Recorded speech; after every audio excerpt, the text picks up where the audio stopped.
may recall from the last concert that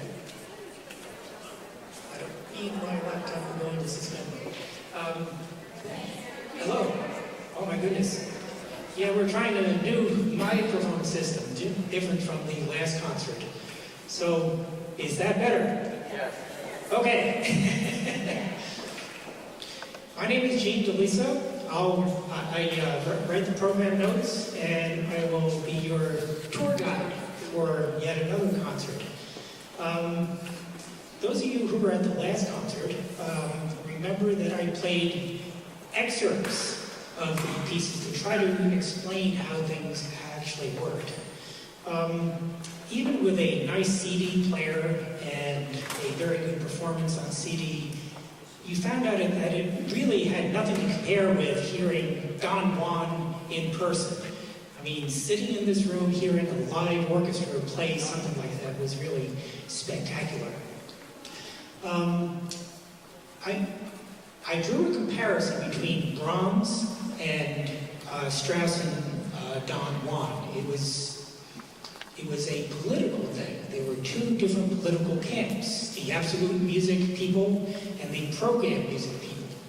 Well, in this concert, we have different composers and different pieces, but we're all categorizing them as impressionistic, even though they approach their music in very different ways.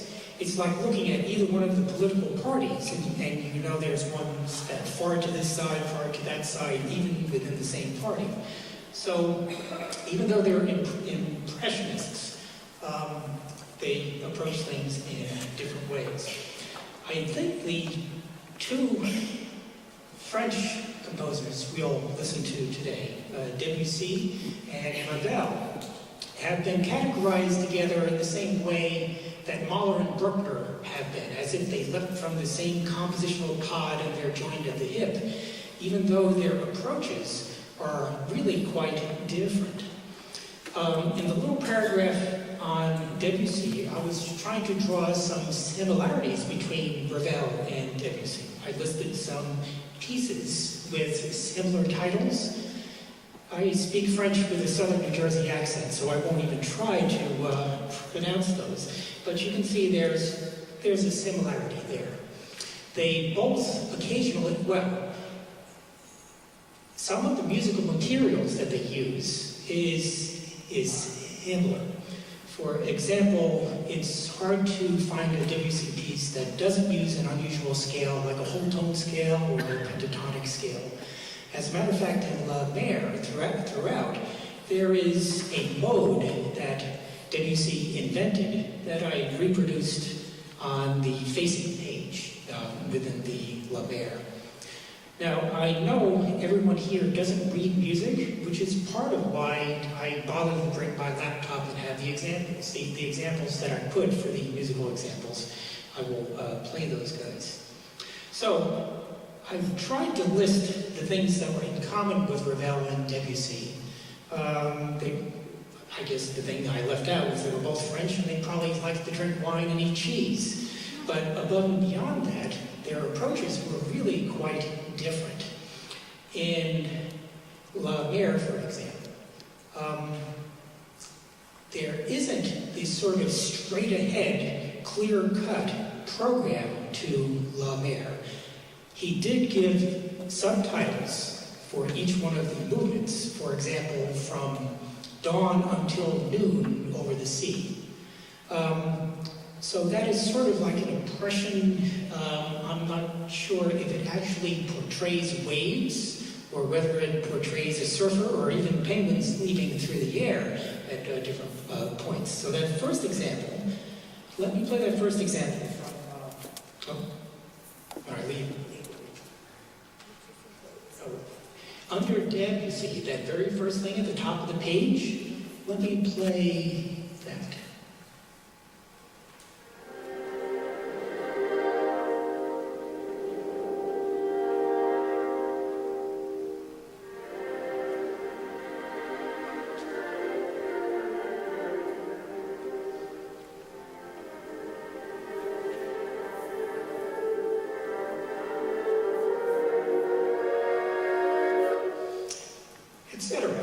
So some people call that the play of the waves or any of the other things that I mentioned before.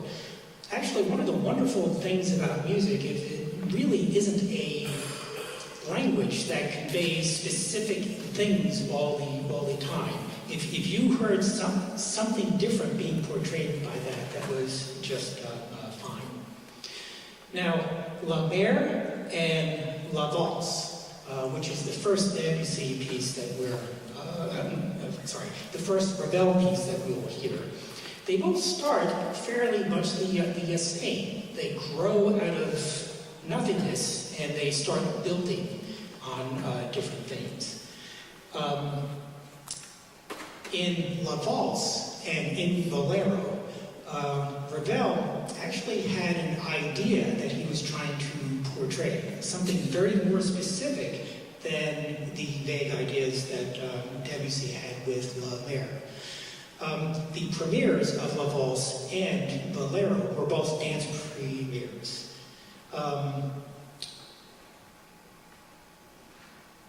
For La Valse, at the head of the score, Ravel actually talked about what he was trying to accomplish at the beginning of the piece. He mentioned that you should imagine a ballroom that is darkly lit, that is in the mist. Let me play just a little bit.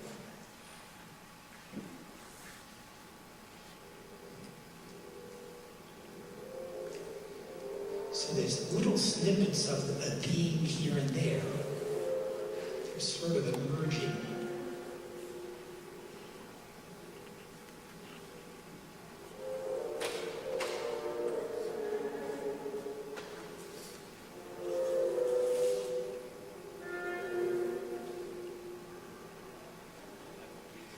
He was trying to say that really is vague.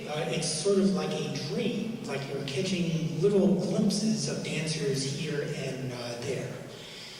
In the score, besides the rehearsal works, he put a big letter A and a big letter B. At letter A, he said, you begin to see the actual outlines of the dancers, and you start to hear more extended themes. So let me play what letter A is.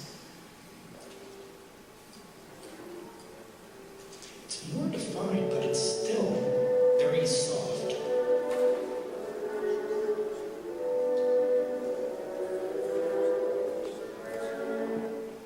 And it goes on that way for several minutes, and it gradually increases in volume until letter B, when he says the lights are full on, you can see all the dancers, and finally what we have is a big cadence, and then finally the theme that you see in the program notes under La Valse appears, and that is the very first complete theme that we hear.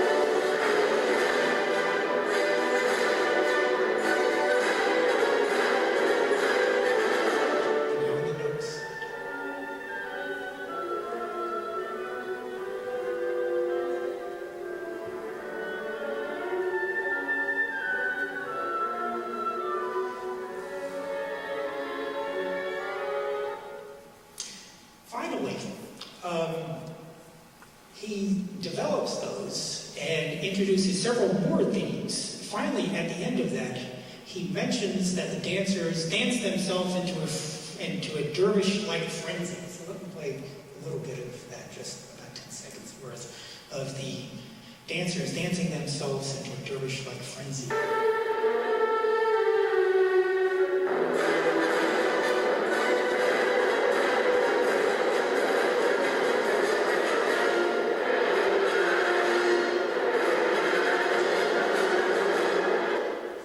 It sounds like something's really going wrong at that point. But that is actually what he was trying to convey.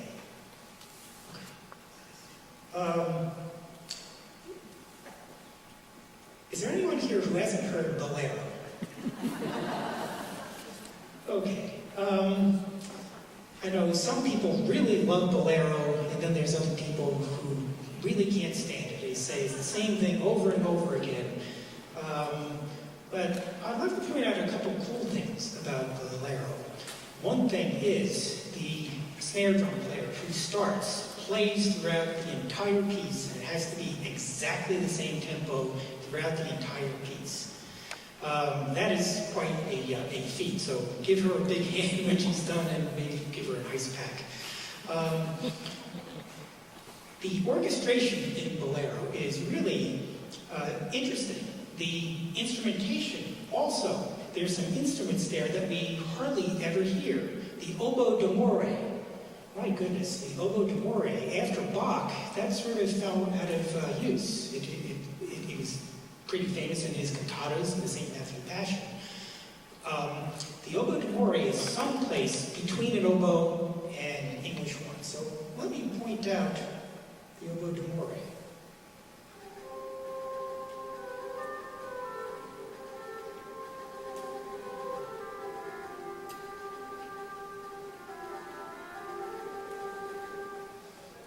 Okay, it kind of sounds like an oboe. It kind of sounds like an English horn. It's someplace in between there.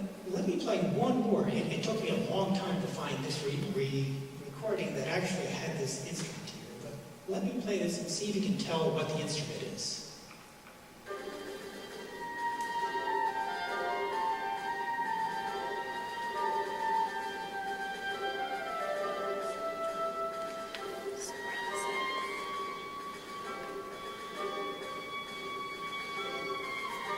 What do you think? Okay, I had a lot of people say clarinet. Let me play where the clarinet plays that. It's a little darker. It's actually the same pitch, it's the same melody, but it's a little darker. Okay, that first thing was a sopranino saxophone, which is exceedingly rare. It's only the French Selmers actually sell the sopranino, which is the smallest of the saxophone families. It's even smaller than the soprano sax, which you've probably seen John Coltrane play, or that, what's his name? Kenny G. G or D, or the guy with the hair. So,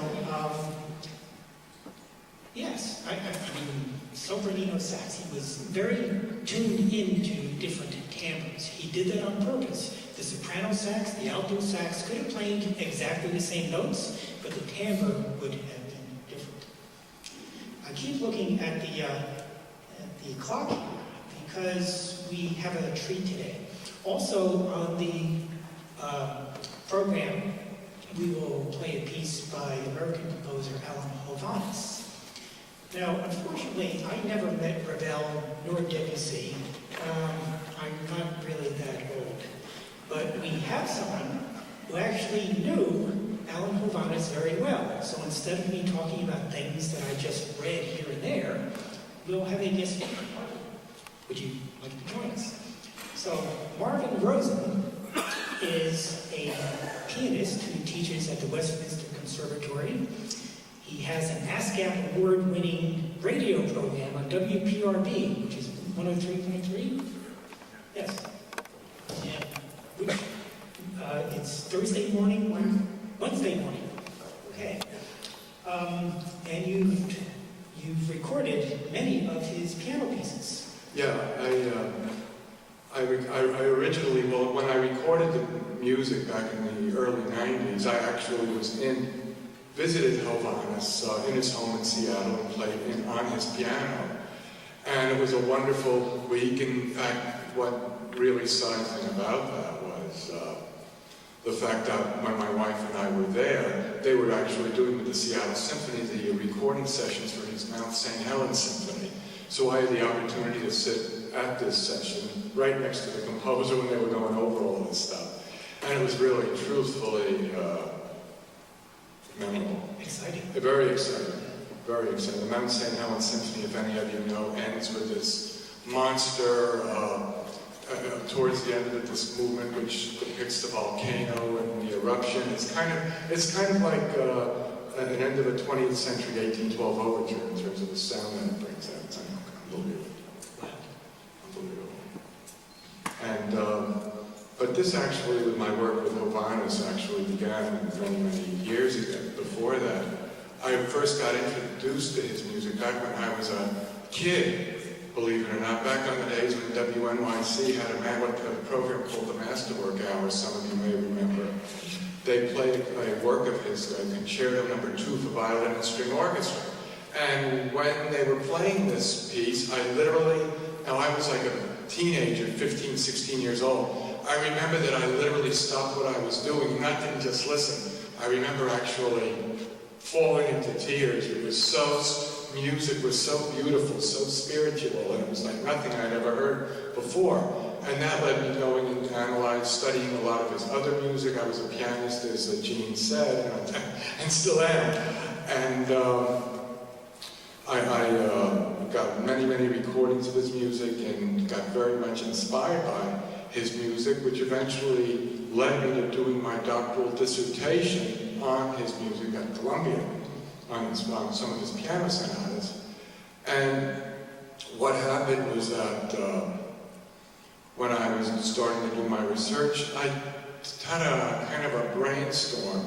I had gotten his home address, and I said, I'm going to have a little nerve, I guess you could say, and write him a letter, which I did.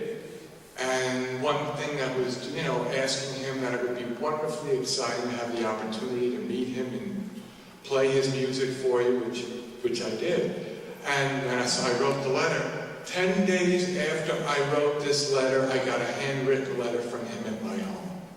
And I nearly dropped. Sure. Like you wouldn't believe. And through back and forth correspondence, he said he'd love to get together with me, but he was in Seattle, and I was going to go out to Seattle. So we were corresponding back and forth for a while. And all of a sudden, I got a letter from him. And I remember you talk about Friday the 13th as being an unlucky day. It was on June 13th, which was a Friday. I'll never forget that. I got a letter saying that he and his wife unexpectedly, for business, had to be in New York. Would I care to meet him then? Would I care? Would I mind? So, to make a long story short, my mother said, look, all he'll do is say no. Invite him to our home. He accepted. He came with his wife and his mother-in-law, who was a very talented artist. And we got together at the piano. It was unbelievable. I was playing his music. We were talking nonstop. I think my mother just about had to put us on a fishing rod leash to get us to the table because she couldn't split us apart. We just went on and on and on. And after we had dinner, while this was going on, he was telling us stories about things in his life and all sorts of interesting stuff. After dinner, he says, well, would you be interested in hearing a new piano sonata? So he takes this manuscript out of his briefcase. And he plays this sonata, and he says, as soon as it gets published, I'll send you a copy. Soon enough, 6 months later, this piece of music came to my door. But I think one thing to say about a humorous little thing, we went to pick him up. He was staying at the Wellington in New York to drive back to Princeton. And he told me I have to check in my briefcase. He had something to check in. He said, in this hotel, someone stole my 40th Symphony out of my room. They had a briefcase and they were appealed, and he said, to the briefcase. It was in the briefcase. And I said, oh my gosh, what happened? You must have felt horrible. Oh, no big deal. I just wrote another one.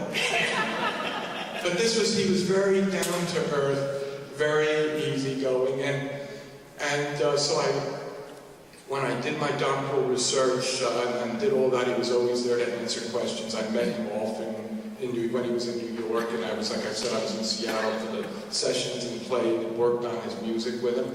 And then, if that's not all enough, basically, to make a long story short, he is responsible for me with my wife. I met my wife because of our common interest in his music. And my wife, Beata, is sitting right there. And he made suggestions for music of his that would be great to use on our wedding. And so basically, you talk about a person who's had so much. I play his music all the time. I air his music often on the radio.